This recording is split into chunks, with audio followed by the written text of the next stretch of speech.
everybody. Abby and I are here to show you the new microwave pasta cooker. And today we're going to show you how to make mac and cheese with fresh ingredients in 6 minutes in the microwave. So this way you can use ingredients that work for your diet. I'm gluten-free, so we're using gluten-free noodles today. But so much better than the pre-packaged stuff that is all gooey and gunky and so not good for you with all those preservatives. So we're going to go ahead and get started here.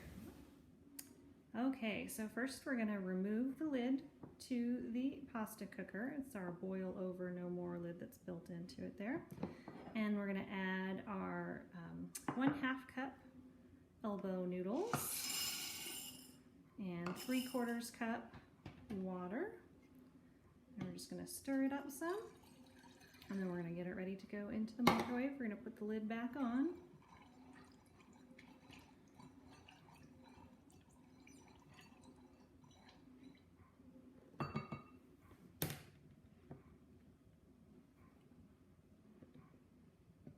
To save your hands, be sure you use the microwave cozy set there. So we're going to go ahead and set it for 6 minutes. So now we're going to go ahead and get our cheese ready for our mac and cheese, and we're going to use our microplane coarse grater. Comes with a safety guard here, so when it's in your drawers it doesn't catch on your fingers.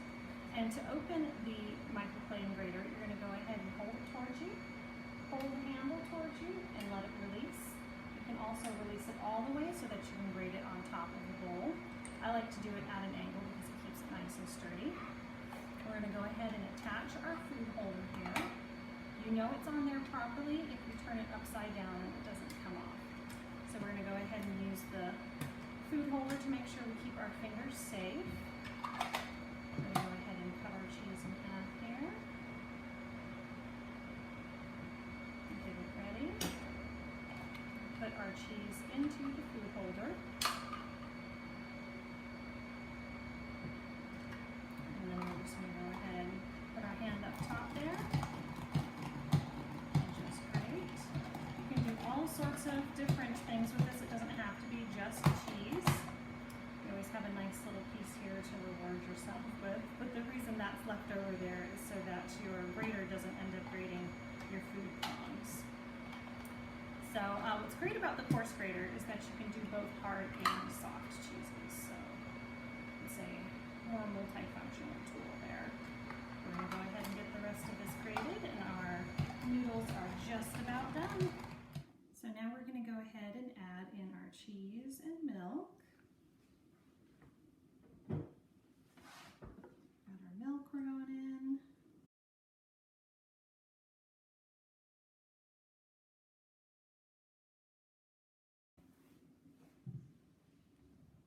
Add all that yummy cheese.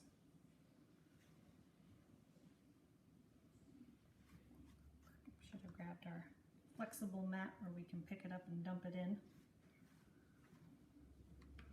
Okay, so you're just going to go ahead and get this well combined, and then just like with the boxed mac and cheese, you do want to let it sit for a little bit so it can soak all that goodness up and get nice and creamy.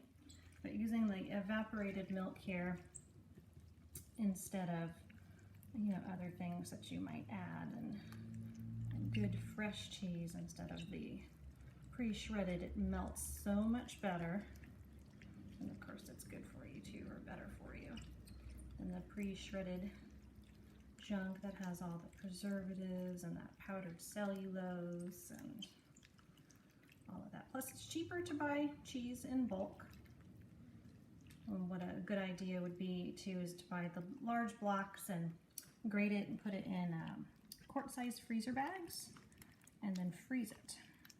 Because the reason for the powdered cellulose in the pre-shredded stuff is it keeps it from clumping. Because fresh cheese clumps, but if you freeze it, you don't usually have that problem. And then you've got perfect serving size portions for future recipes. So this is all ready here, and we're just going to let this sit for a few minutes, and it'll be all nice and creamy and ready to eat.